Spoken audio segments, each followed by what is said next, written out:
Radio Hindustan में आपका स्वागत है और मैं हूं आपके साथ RJ Rajni Sahni. Radio story में सुनिए एक प्रेरणादायक कथा जो हो रही है सोशल मीडिया पर वायरल। एक आदमी सेठ की दुकान पर नौकरी करता था। वह बेहद ईमानदारी से और लगन से अपना काम करता था। उसके काम से सेठ जी बहुत प्रसन्न रहते थे और सेठ द्वारा मिलने वाली तनख्वाह से उस आदमी का भरण पोषण आराम से हो जाता था। ऐसे ही दिन गुजरते रहे। एक दिन वह आदमी बिना बताए काम पर नहीं आया। उसके न आने से सेठ का काम रुक गया।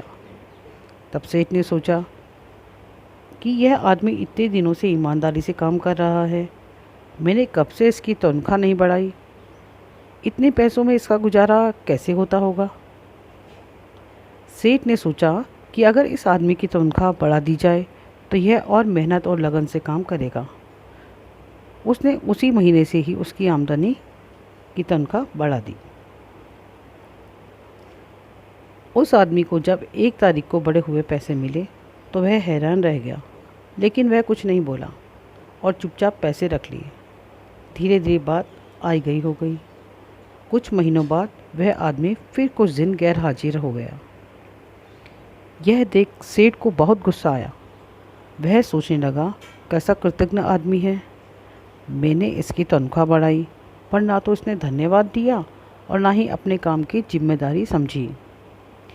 इसकी तनख्वाह बढ़ाने का क्या फ़ायदा हुआ, यह नहीं सुधरेगा। और उसी दिन सेठ ने बढ़ी हुई तनख्वाह वापस लेने का फैसला कर लिया। अगली 1 तारीख को उस आदमी को फिर से वही पुरानी तनख्वाह दी गई। लेकिन हैरानी यह है कि इस बार भी वह आदमी चुप रहा। उसने सेठ से जरा भी शिकायत नहीं की।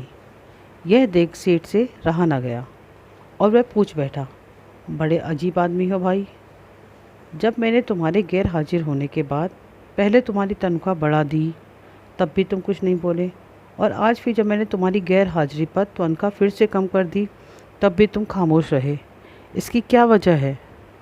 उस आदमी ने जवाब दिया, जब मैं पहली बार गैर हाजिर हुआ था तो मेरे घर एक बच्चा पैदा हुआ।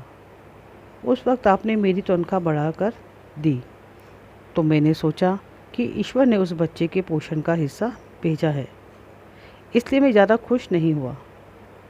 जिस दिन मैं दोबारा गैर हाजिर हुआ उस दिन मेरी माता जी का निधन हो गया था।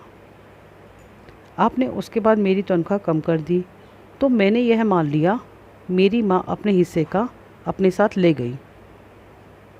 फिर मैं इस तनख्वाह की खातिर क्यों परेशान हूँ। यह सुनकर सेठ गदगद हो गया।